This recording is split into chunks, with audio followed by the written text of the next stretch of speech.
Age of Empires 2 is about empire building, combat and conquest.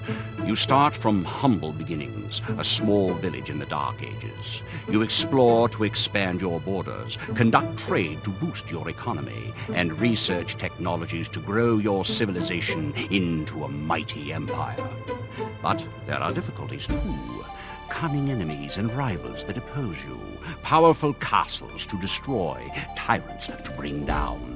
And if you're skillful and a little lucky, you just might build a wonder of the world and create an empire that will stand the test of time. To learn how empires are built, help our first hero, William Wallace, in his fight against his oppressors.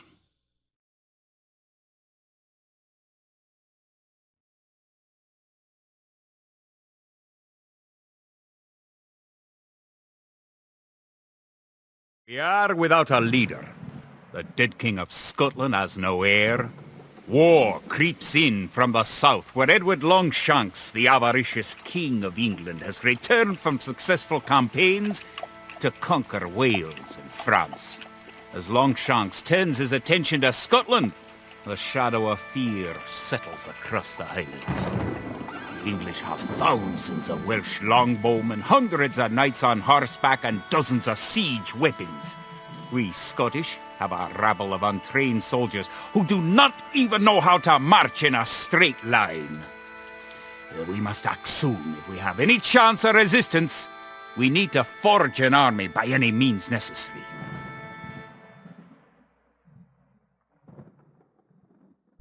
Scotland has soldiers now, if only a few. But if we are to turn back the greed of Edward Longshanks, we will need many more recruits. Much more gold in our coffers.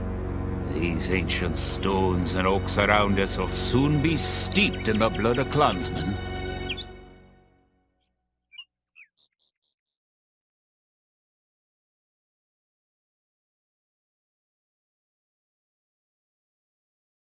Army marches on its stomach, or so the old saying goes.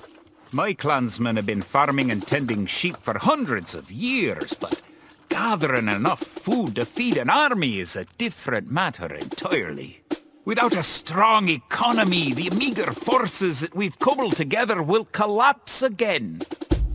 Edward Longshanks, for all his disrepute, has shown military tactics in Wales, England and France to be very effective. Not cruel and ruthless. He's indeed an enemy to be feared. The English sacked the town of Berwick upon Tweed. Would that I could call it a battle, but it was truly more of a massacre. Unless we organize our army, there will be more massacres to follow. I pray we can be ready for Longshanks' coming.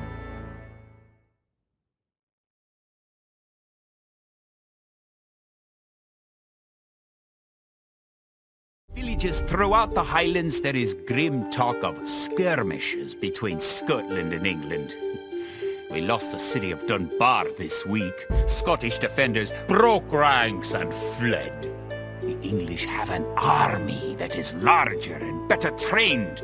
To compete with them, we are going to need new recruits to pick up the spear, sword, or bow. We must remake these shepherds into soldiers. Now that we have militias stationed across the border, the English have slowed their raids. But facing Longshanks' army will be another matter. The wicked English king has yet to bring his famous longbows to bear. Our militias could only get us so far. We are going to need more advanced weapons.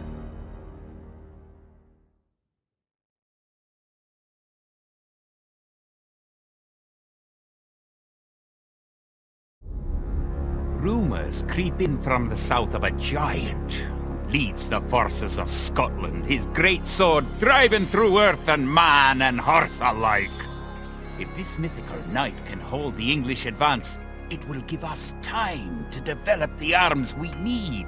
Even now our smiths are forging swords and fletchers are making arrows and crossbow bolts. Longshanks has invaded, stormed and sacked the city of Perth. It's worse. He's captured the fabled Stone of Scone and declared himself King of Scotland. If we cannot bring about a victory in battle soon, then the Scottish armies will be too demoralized to put up any fight at all. If this mythical Scottish giant does exist, I wish he'd get his forces up to Stirling, where we shall next do battle.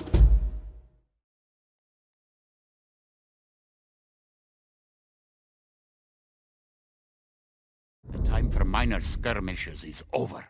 We now prepare for war. The villain Longshanks is poised to cross the River Forth and threaten the town of Stirling with a force of men-at-arms, heavy cavalry, and a multitude of archers. Our newly formed army marches southward to establish our own base and attack the English before they can ready their troops. Stirling was our first great victory. Even as we held the coastline, word came in that the Stirling Bridge had been held by a force of Scots led by the mythical knight, of whom so many have spoken. Now, we know his name. Sir William Wallace, the Hammer of the English. Edward Longshanks names Wallace a traitor and a criminal, but Sir William replies that he cannot be a traitor, since he never swore fealty to an English king. With Wallace leading our armies, the men fight with renewed vigor. Perhaps the tide of our misfortunes is about to turn.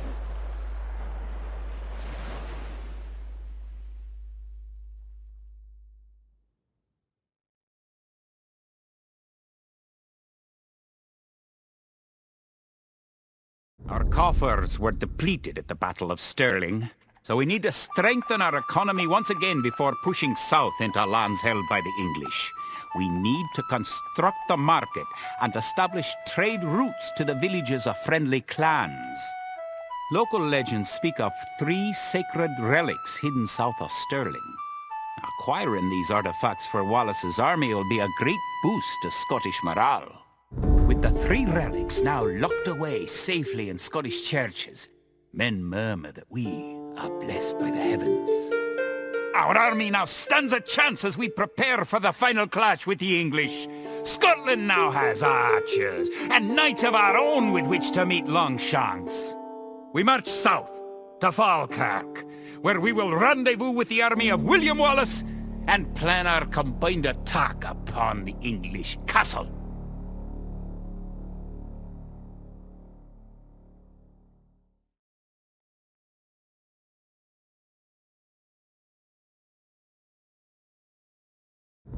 The only way we can hold the boggy lowlands around Falkirk is to build a castle and as many walls as we can construct in a short time. These fortifications will serve to protect our camp as we construct siege weapons with which to assault the English castle. Once the castle is constructed, Wallace himself has sworn to join our forces, and together we will attack Longshanks and his English troops. It looked certain that we would be defeated at Falkirk. Yet, somehow, though outnumbered and outranged by English longbows, we were victorious! English castle was torn down, and a Scottish one will be built in its place. William Wallace has shown us the path to victory. Although he's but one man, he inspires great deeds in others, and many of the Scottish princes and lords have drawn their swords with his. Wallace's own sword is a 5.5-foot beast, forged, of course, in Scotland. He has sworn not to rest until his sword finds the neck of Edward Longshanks. The struggle will continue, but we have learned the ways of war. Now, it is the English who will know fear.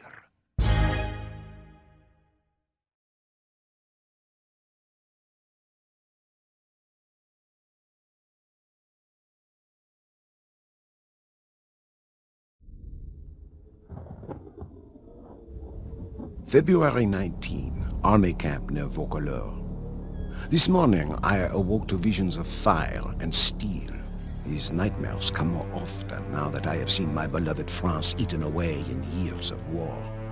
I wandered through camp, ignoring the new snowfall, but observing the wounds and weariness of every soldier under my command, observing the desperation in their eyes. It was then that I first saw the girl. She told us that her name was Jean. She told us she was but a peasant who did not know how to ride or fight. She told us that she intended to rescue France. The darkness lifted from the men's souls. Her voice rang with conviction, and we drank in her every word. I may have lost my faith, but Jean has not lost hers, and that is enough for me. Jean has asked our ragged band of soldiers to take her to Genie, where the rightful ruler of France, the Dauphin, hides from his foes. The war-torn land between is infested with enemy marauders, and we will lose many men. Death is by now an old companion, but for Jean, we will face it again.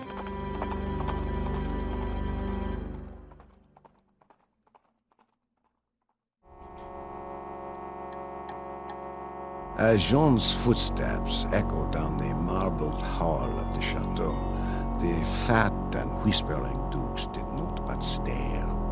The Dauphin himself seemed afraid as she kissed his feet. "My gentle Dauphin," she demanded, "why does England claim what is ours? Why are you not crowned King of France, as is your right?" The courtiers began to murmur. The chamberlain whispered lies into the Dauphin's ear, but the Dauphin pushed the chamberlain away and rose to meet Jean's gaze. She stands only to the shoulder of the shortest man, but all of us must look up to speak to her. I know not what silent conversation passed between the Dauphin and his would-be savior, but it was obvious that His Majesty was in the same thrall as we.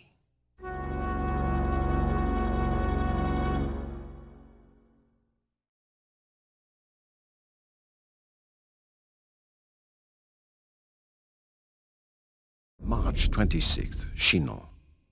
It is one thing for a band of dispirited soldiers to put their trust in a teenage girl. It is entirely another for that girl to be given command of the army of an entire nation. We were filled with pride when we heard the Dauphin's heralds pronounce Jean the Maid as commander of the army of France.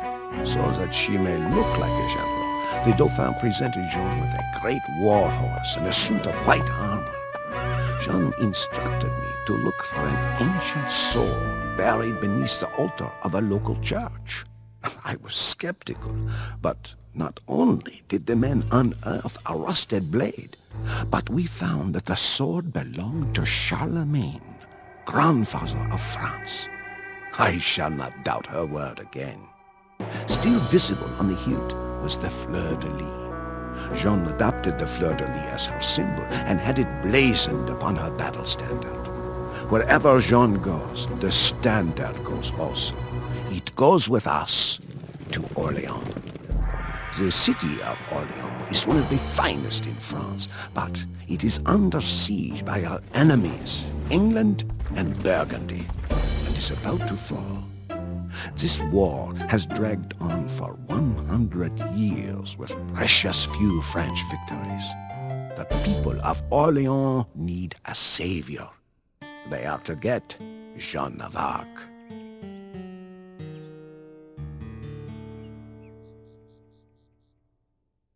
Joan prophesied that she would be wounded at Orleans. At the height of the battle, an arbalest bolt knocked her from her horse. We could not believe our misfortune. But as we carried Jean away from the carnage, the battle was won. Orleans was free. When we entered the city, the entire population cheered us on from windows, rooftops, and city streets. They fired artillery into the night sky and shouted aloud their nickname for Jean, La Pucelle, the Maid of Orleans.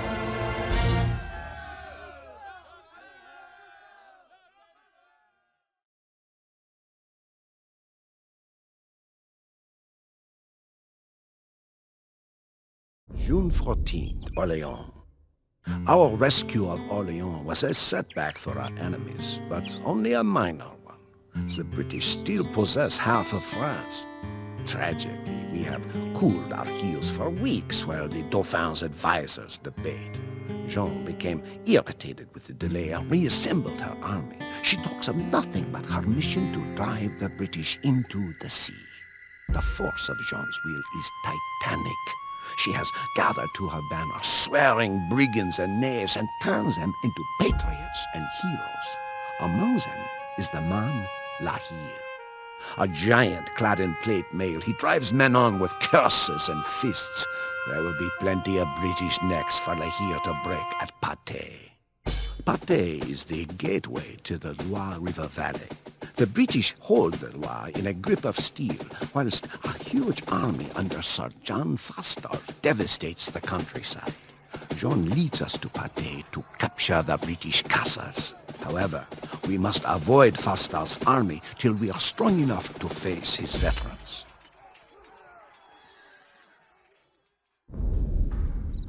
After Patay, the myth of British invulnerability was dispelled. Now, our army knows it is possible to win, but only if we are resolute and cunning. The British are a most deadly enemy, and their longbowmen time and again have decimated a charge of French knights. To make matters worse, we now face enemies on both sides. The Dauphin's advisors spend more and more time wrangling, jealous of Jean's influence at court. I pray that Jean can complete her divine mission before the Dauphin's envious advisors betray her.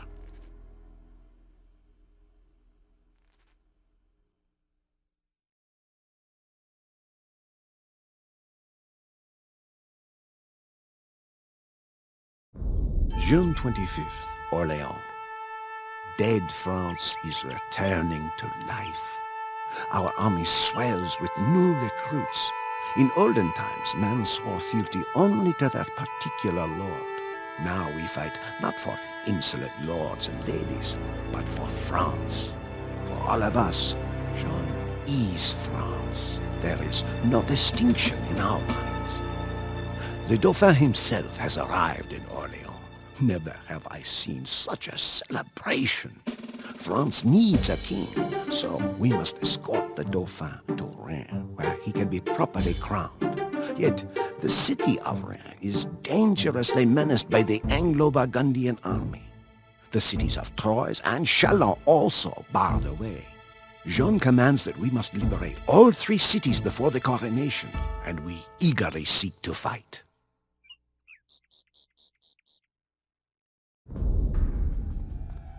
As we rode into Reims, a sea of peasants and lords knelt before Jean. Some even knelt to kiss our horses' hoofprints. Cannon thundered, and 1,000 flags danced in the breeze. In the enormous palace, the Dauphin knelt before the Archbishop and rose as King of France. Prayers, anthems, and sermons filled the great chateau. Interspersed among perfumed dukes and ladies were tattered soldiers from our army, many still bearing wounds. Jeanne herself was at the king's side, as was her bedraggled battle standard. Despite the celebration, I know in my heart that this war is far from over. Our fathers and grandfathers died fighting against the English. Jeanne gives us hope, but I do not know if hope is enough to ensure victory.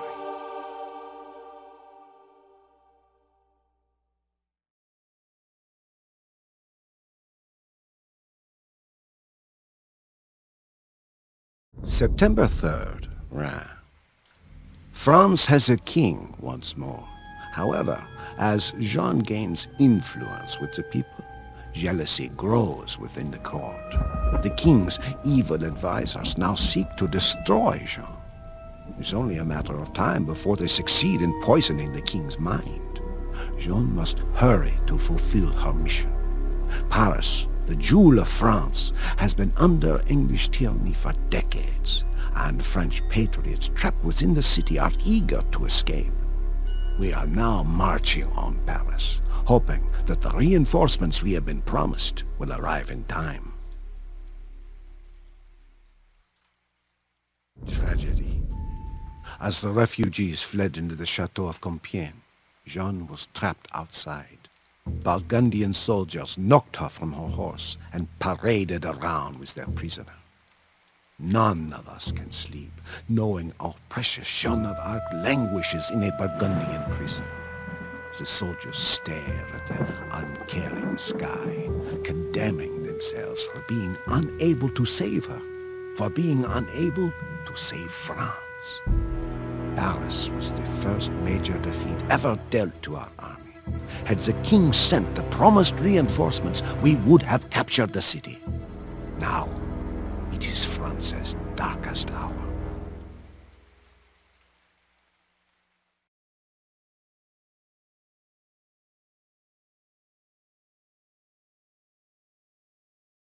July 14, Bordeaux. No Joan of Arc. A rich world made empty and poor. The English put her on trial as a heretic. Jeanne's mind was as sharp as her sword, and she avoided all the cunning verbal traps of her prosecutors. In the end, Jeanne would not renounce her mission. The English found her guilty and burned her at the stake. But her death is not in vain. La Pucelle is the rallying cry as peasant and nobleman alike take arms. My army is an army of the people, and even without the king, we are poised to strike at the English stronghold of Castillon. A victory at Castillon will crush the English pretensions in France forever. Should I die in this battle, I die for the Maid of Orleans. I die as a patriot of France.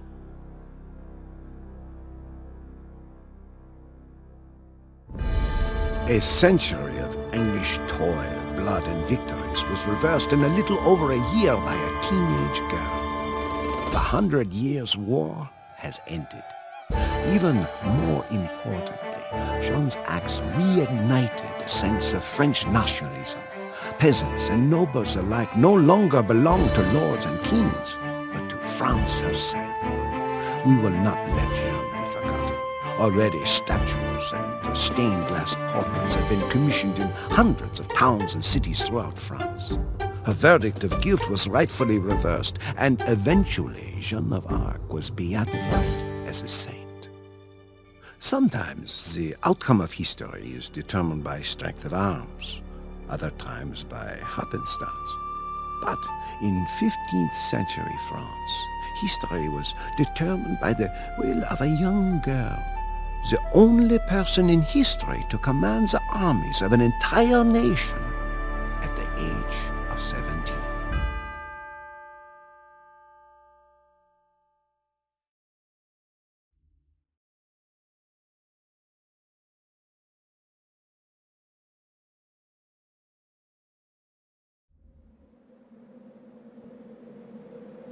Egypt. A month since I entered the Holy Land. I was in a foreign land, and I was dying. I wandered the cold desert for 4 nights before the horse archers found me. I had abandoned my mount to the vultures, and my armor to the heat of the day. As a knight, I was not much of a threat to them. I thought these men were Turks, come to toy with their prey. But when I could distinguish the riders from the blur of mirage, I saw that they were Saracens, the rulers of the Middle East. I had ridden to the Holy Land with the Crusaders from France and Normandy, so I was by all rights these Saracens' enemy.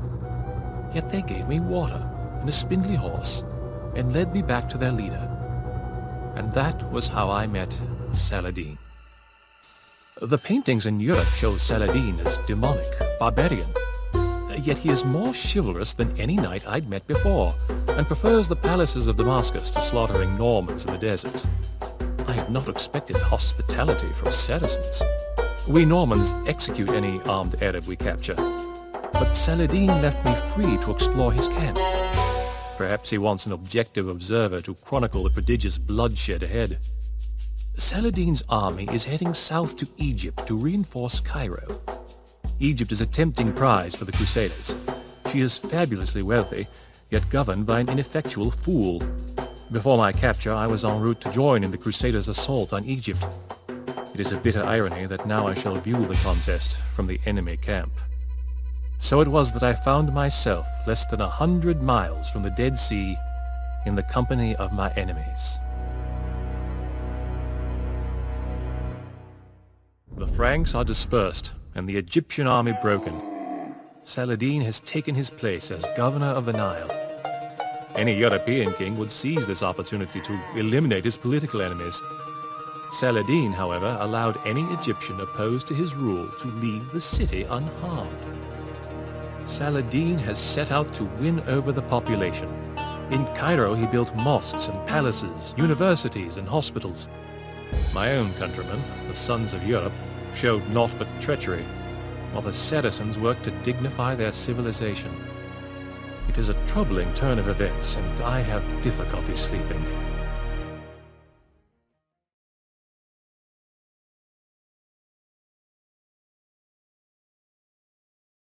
The holy city of Medina, year 15 of my capture. Volumes have I filled with my fatigued writings. Lord Saladin reads them only rarely. He speaks of greater events yet to come. The political boundaries in this endless desert have shifted as a result of 3 crusades. 4 Crusader states now exist in the Holy Land. After the Saracens' victory in Egypt, the Crusader leaders realized that Saladin was worthy of their concern. They were quick to suggest a treaty. I hoped that with peace at last upon us, I would be returned to my own folk. But this peace, so short-lived, is already broken. And it is not Saracen but Crusader that has violated his word of honor. Renaud de Chatillon, a wicked French knight, has been raiding Arab territory in defiance of the treaty. He attacks trade caravans, and his pirate ships threaten the Saracen holy cities of Medina and Mecca. Saladin, in his fury, has sworn to kill Renaud with his own hands.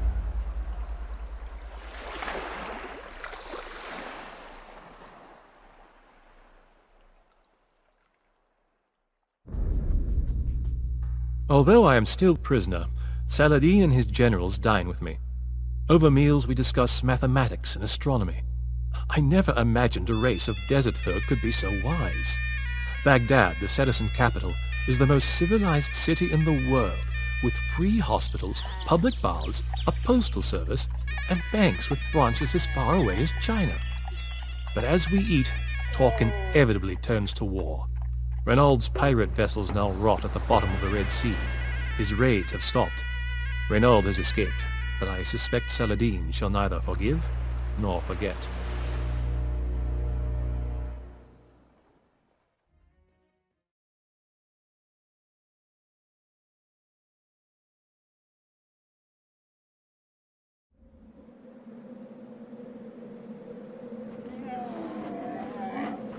Galilee, year 20 of my capture. Last night we rode into a sandstorm. The men dared not open their mouths to speak. We clung to the necks of horses or camels while waves of sand rose and fell around us. The Saracens have pursued a large force of Europeans into the desert. The Crusaders carry with them a relic, a piece of the true cross. Capturing this artifact will deal a severe blow to the morale of Saladin's Christian foes. I asked Saladin why we were here, miles from civilization and water. He said, to bring crimson death to the blue-eyed enemy. The huge Crusader army has halted to make it stand beneath the 2 peaks called the Horns of Hattin. At the Horns is only a single pool of water, and Saladin controls it. At night the Saracens ride out and extravagantly pour out vessels of water into the sand, within sight of the thirst-crazed Europeans. It is cruelty worthy of a Crusader. The fighting was fierce. The Crusaders had to conquer or die. Mostly, they died. Saladin has treated his prisoners well, providing them with ice water from the mountains and comfortable tents. For the first time in years, I have been able to speak to fellow countrymen, but I am unsure what to say to these invaders. Not all of the prisoners were treated so royally. Renaud de Chatillon was captured here, and fulfilling his vow, Saladin sliced off Renaud's head with his own scimitar. how ironic that it was only after the Crusaders entered their land that the citizens were transformed into the people that we set out to destroy.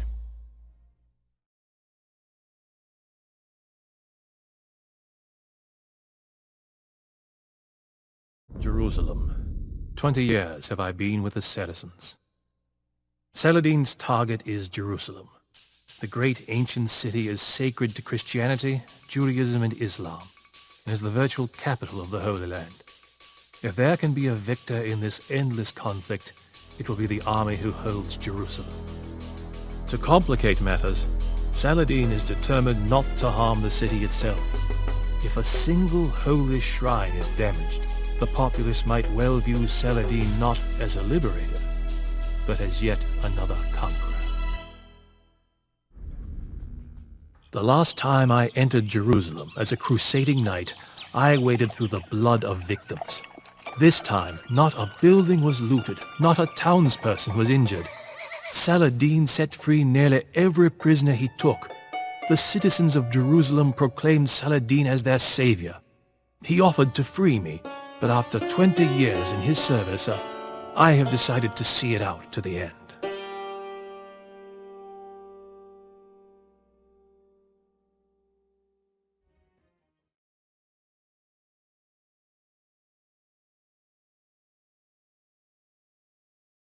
Tiberius, 20.5 years of bloodshed. We are far from the ocean, so the citizens interpret the smell of salt and commotion of sea birds as signs from heaven. I sit near Saladin's tent, watching the butchery below. Citizen horse archers sweep through yet another unorganized mob of European soldiers. The great crusader nations have been reduced to puny city-states. Only Tiberias, Tyre, and Ascalon are still in crusader hands. Nonetheless, these three cities are well fortified and could withstand any siege. Saladin has had many victories on the open desert, but the crusader castles are unparalleled. If he is victorious now, the Holy Land will belong to the Saracens again. A failure could mean decades more of carnage. Once I was amazed at the nobility of the Saracen warriors. Only a few years ago they entered battle as gentlemen, bringing with them treasure chests, wine, singing girls, and collections of doves, nightingales, and parrots. No longer. In reaction to European hostility and fanaticism, the Saracens have steadily become more resolute, more bloodthirsty. Their love of art is replaced by a love for battle. Now, in answer to the crusade, they have adapted their principle of jihad for warfare. The result has been devastating to the Crusaders. The European presence in the Holy Land was finished, or so everyone believed.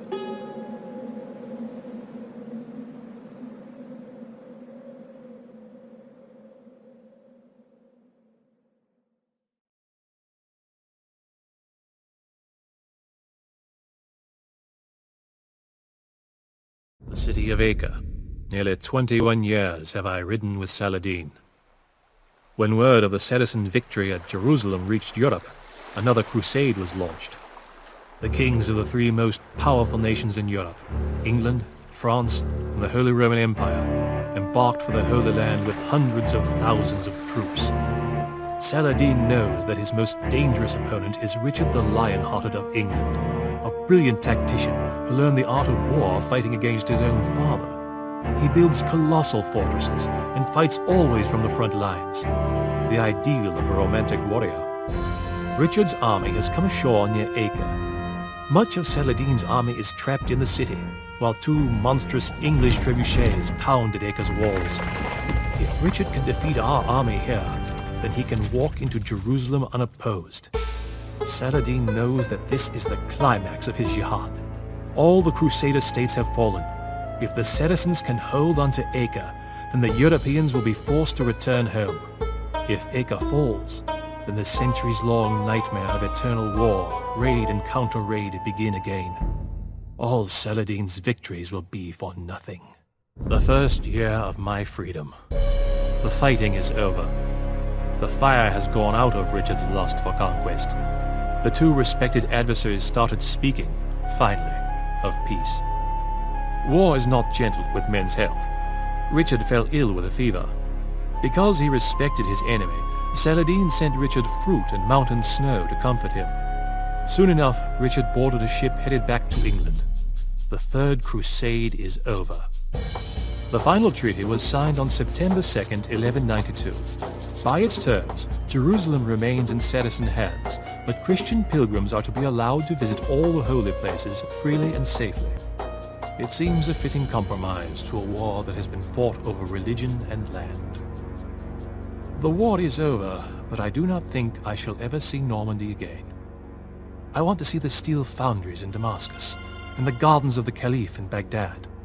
I have never seen the mighty Crac de Chalier, now fallen fortress of the Knights Templar.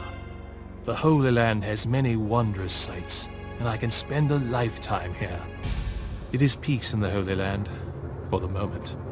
Sadly, in a land so small, home to so many different cultures, birthplace of 3 of the world's great religions, I suspect that blood may one day stain the sand again.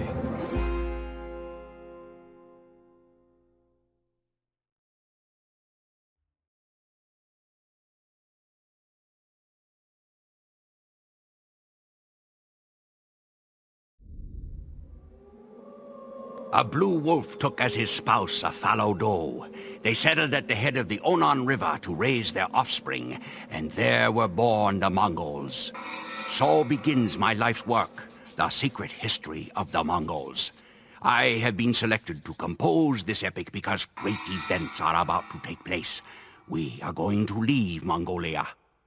I have lived always on this frigid, dry, and endless steppe. The tribes here squabble like vultures fighting over the desiccated corpse of a marmot. We fight over limited resources, scarce water, few trees, sparse grass for our herds to graze on. A wise and dangerous man named Temujin means to change all this. He says that if the tribal conflict is to end, the Mongols require but 2 things. First, we need green pastures for our herds. With more to go around, there will be less competition among the tribes. Second, we are a nation of warriors. We need a common enemy with which to do battle. To meet both these needs, Temujin has come up with the most modest of schemes: to unite the tribes and go to war with anyone who stands in our path. How, we ask him, how can nomadic horsemen in felt tents embark on a campaign of world conquest? Temujin replies that we will fight not as warriors, but as a unified army. We fight not for our glory, but for the glory of Mongolia. And with those words, the name of Temujin has passed almost into obscurity. His name is replaced with a title: Great Khan, Genghis Khan. Nearly all of the Mongol tribes have united under the Great Khan. The chieftains of those tribes reluctant to join were boiled alive. Each day new faces have taken up the bow. Unfamiliar hands hold the 9 bands of yak hair that has become Genghis's standard. There are more men and horses gathered in the camp than I ever knew existed. Horse archers and lancers, men in leather cuirass and silk armor, all lift their heads upward to the platform from where Genghis speaks. The Great Khan calls himself the punishment of God. Men smile like hungry wolves. It is dawn of the first day of the Mongolian Empire.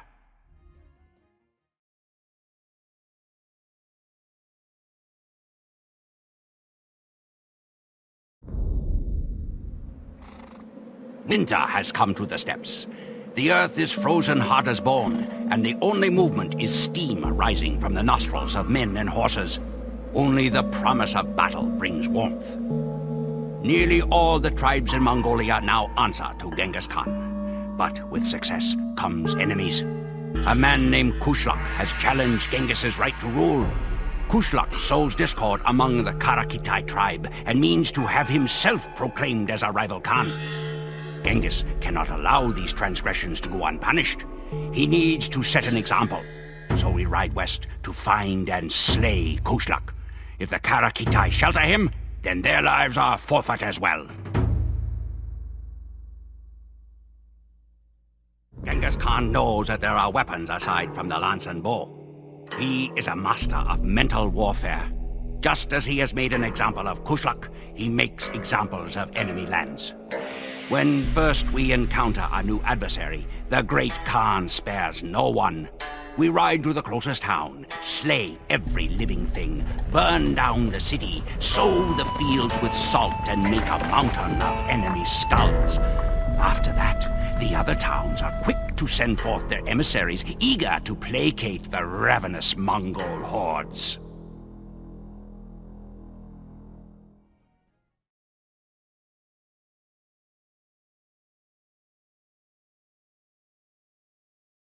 Now all of Mongolia is in the grasp of Genghis Khan. Beyond are two vast empires, China to the east and Persia to the west. Persia is the sensible next choice of battle, since it separates us from the rich forage pastures in Europe. But first, Genghis Khan has another score to settle. After witnessing the power of our cavalry in action, the Chinese spoke of nothing but peace. They even promised support for our campaign westward. But now that we have turned away from China, they have decided not to deliver the men in arms they promised Genghis. It is time for another demonstration. Persia can wait as the horde wheels east once more, and we prepare to march into China, the largest, most advanced empire in the world. It was a glorious slaughter. For years, visitors to China will be astounded by the mountain of human and horse skeletons that we have erected. The hordes have gained one huge advantage by this invasion of China: technology. We now possess the knowledge and equipment to allow us to make siege weapons. We will crack open the Persian and European castles to reach the softer parts within. Genghis is pleased with our progress and with the legacy he leaves behind. His mother once ate wild onions and rodents to keep from starving. But the children and grandchildren of Genghis will eat off plates of Persian gold.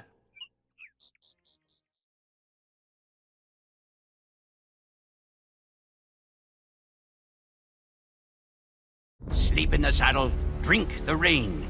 Eat nothing but dried meat, dried milk, and horse blood. Such is the life of a Mongol at war. At night, we are rewarded with fermented yak's milk and the promise of Persian treasures. Driven on by the words of the great Khan, we have crossed miles of the Asian continent at full gallop. Before us lies the vast empire of Persia. The Khwarazm Shah will be given one chance to submit, and then his cities will be pulled down brick by brick. But not all of us head into Persia. Genghis has sent Subotai Ba'atur of the reindeer people north into Russia. The Russian principalities are disorganized, and Genghis hopes that Subotai can break them one by one. Then the borders of Mongolia will cover all of Asia. The Persian army numbered nearly 500,000 men, but was beaten by a Mongol army less than half that size. The governors of outlying cities were executed by pouring molten silver into their eyes and throats. The capital city of Samarkand, which was expected to withstand our siege for a year, fell in 5 days. Separate mountains were made of the skulls of men, women, children, horses, dogs, and cats. We roamed the streets in wonder at the opulence of the Persians, drinking at their fountains and gorging ourselves on sherbet and tropical fruit. For a man born in a tent, it seemed as if Genghis Khan had torn open the gates to heaven itself. Russia and Mesopotamia were now ours to command. The empire now stretched over 7,000 miles from the Pacific Ocean to the Black Sea. We were about to enter Europe when tragedy struck.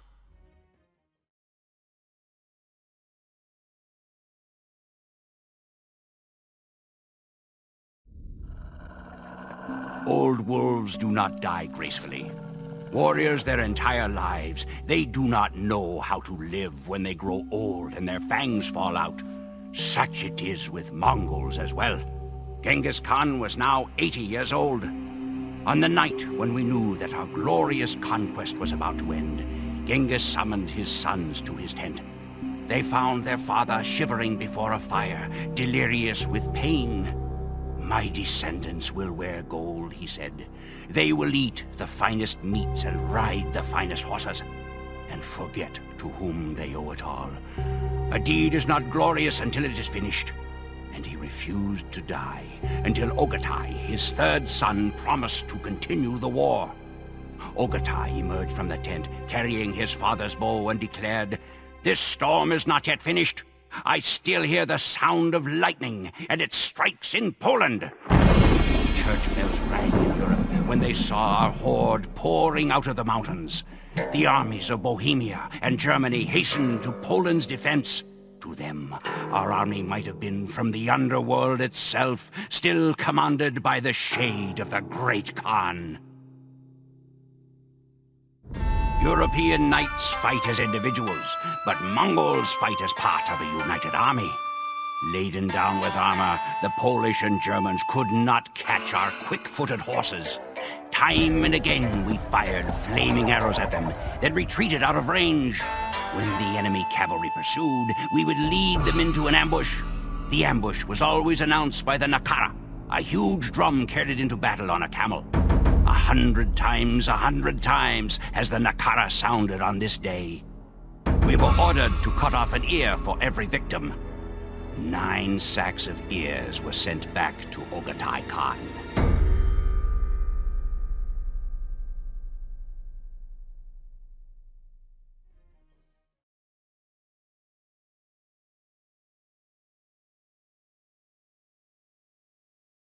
Only one enemy stands in our way.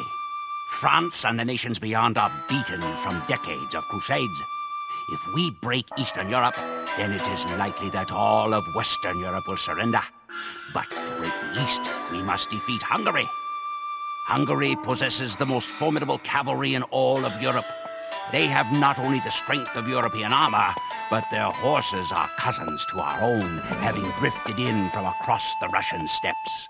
The Sazo River that separates us from the army of Hungary is frozen, so we will be unable to deploy boats. Instead, the battle will be won or lost over who controls the bridge. Subotai is coming with reinforcements.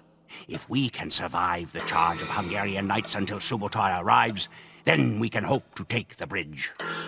Much rests on this simple bridge. If we capture the Sajo crossing, we capture Hungary. If Hungary falls, so falls Europe. With Europe and Asia under Mongolian command, our conquest of the world will be complete and final.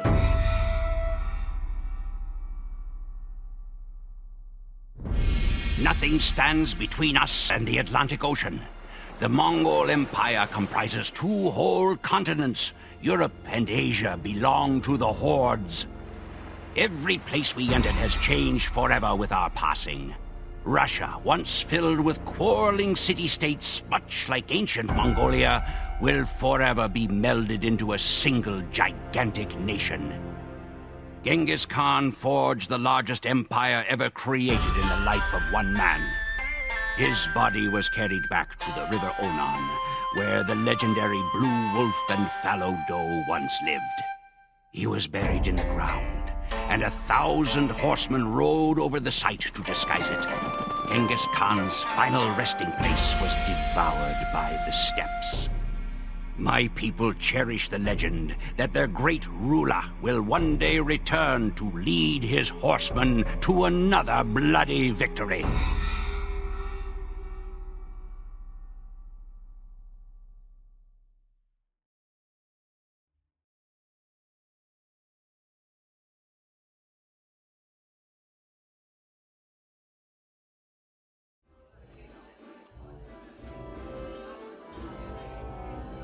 So, you have come to hear the tale of Frederick Barbarossa. Better order us another round.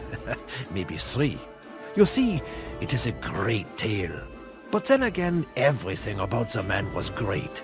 Barbarossa was a man of great appetites, great ambitions, and a great red beard. But the question you want to know is, was that enough? Is the will of one man enough to forge an empire? for there was no Holy Roman Empire at that time, only a gaggle of quarreling city-states. These dubiously loyal princedoms were more interested in a loose confederation than a unified empire. But Barbarossa, he believed that he was the emperor by will of God, and he intended to bring the Holy Roman Empire back to its former glory. If that meant crushing all of the German princes, well, so be it. They have called Barbarossa the scourge of Europe, but he was as skilled a diplomat as he was a warrior. He united Germany with more than just a sword. He established a set of legal codes known as the land pieces. He helped the hungry by fixing an official price for grain after every harvest. The provinces of Germany quickly became the wealthiest and most powerful in Europe. The Holy Roman Empire was so successful, in fact, that it quickly overgrew its boundaries.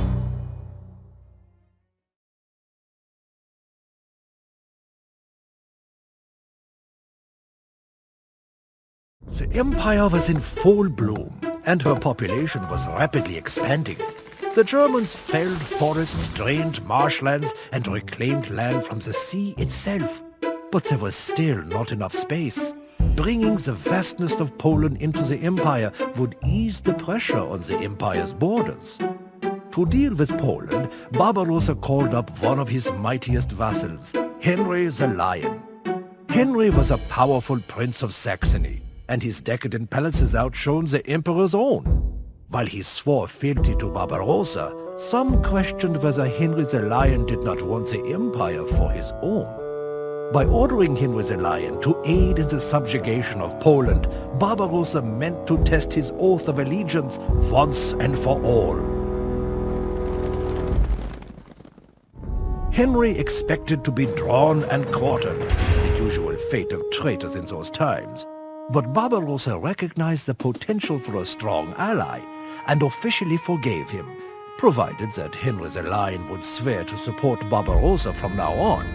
Amazingly, Henry agreed. Germany was unified, and Henry the Lion was pacified. But the Holy Roman Empire was not complete. Harkening back to Charlemagne, the empire claimed ownership of Italy, and especially Rome.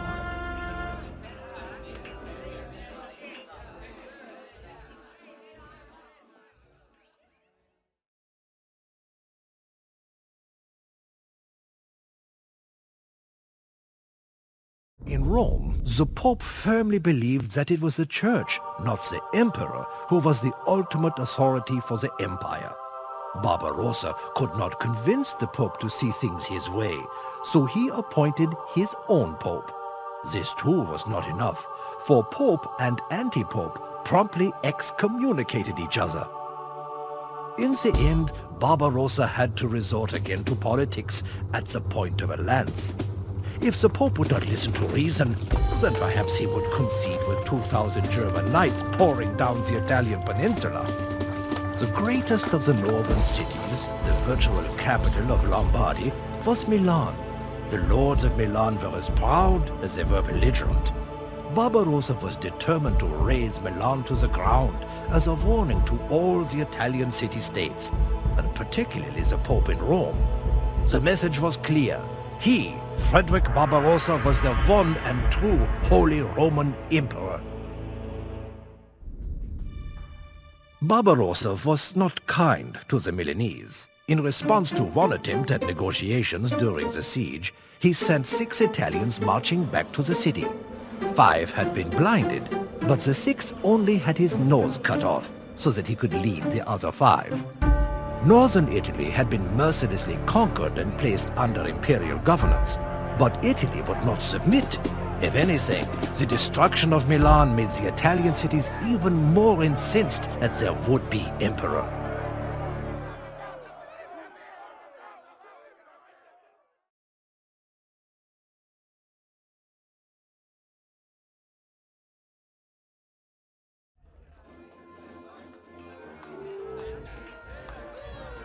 As long as Barbarossa's knights were present, peace endured. But the emperor could not be everywhere at once. Whenever he went to Italy, Germany would flare up, and when Barbarossa returned to Germany, the Italians began plotting again. Milan had fallen, but the remainder of the Italian cities joined together in a confederation known as the Lombard League for the purpose of defeating Barbarossa. If Barbarossa intended to make Italy part of the Holy Roman Empire, he would have to conquer the Lombard League city by city. But Barbarossa still had a secret weapon: Henry the Lion and his seasoned troops.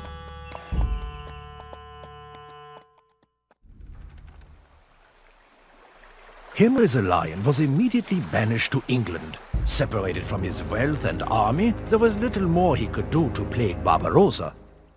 After 6 campaigns down to Italy, Barbarossa was weary of crossing the Alps. The fighting ended with the signing of the Treaty of Constance, which said effectively that the Emperor and the Pope were equals. It was a tenuous peace, and one that seemed unlikely to endure, when suddenly the Pope died. The new Pope was less interested in squabbling with the Emperor than he was in events down south. You see, the Europeans were being driven out of the Holy Land. It was time for another crusade.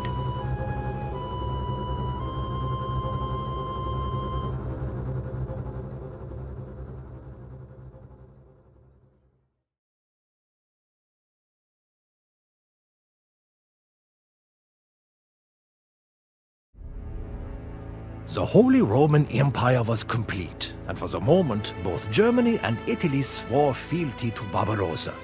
Alas, the peace was not to endure. The Crusader states in Palestine were crumbling. A Saracen king named Saladin had evicted virtually every crusader from their castle.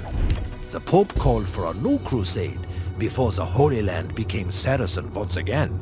Remarkably, Barbarossa agreed to undertake this new crusade for the Pope he had fought so hard against. King Philip of France and England's Richard the Lionhearted had already boarded ships bound for the Middle East. But Barbarossa's army was the largest by far, and there wasn't a fleet in Europe that could transport it. The emperor would have to march overland to Constantinople and through the land of the Turks to reach the rendezvous in Jerusalem.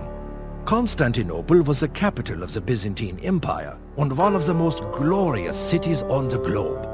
Barbarossa's army would be able to rest and resupply in Byzantium before it began the Great March. Barbarossa's weary army had marched for hundreds of miles through the cracked mountains in the heat of July. So when it stumbled upon the Goksu River, the men were astonished and grateful. Barbarossa himself could not resist plunging into the cold water without even pausing to remove his armor.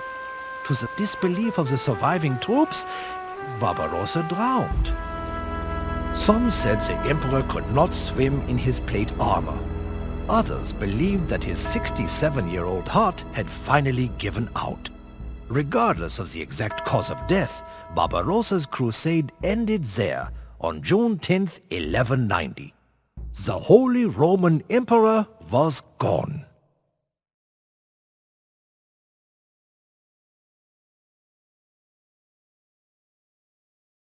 Barbarossa's soldiers were devastated.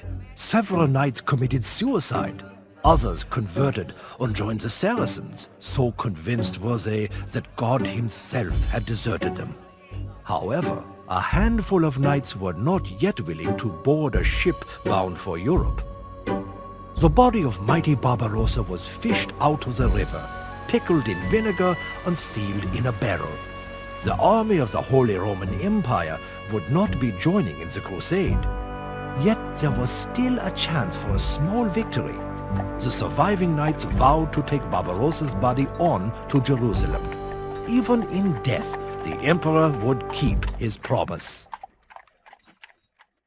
There is a legend concerning every great king, from Arthur on through Barbarossa, that says the king will return someday when his country needs him. Myths and legends about the sleeping emperor were passed down in German folk tales. The Holy Roman Empire did not endure. she fell back into a patchwork of tiny nations. Some would say Barbarossa's rule was a failure. But is it not a greater testament to the man that it was the force of his will alone that held the empire together? And what of Henry the Lion? With Barbarossa gone, there was nothing stopping him from returning to the Holy Roman Empire. But I am an old man now. What harm could I possibly do?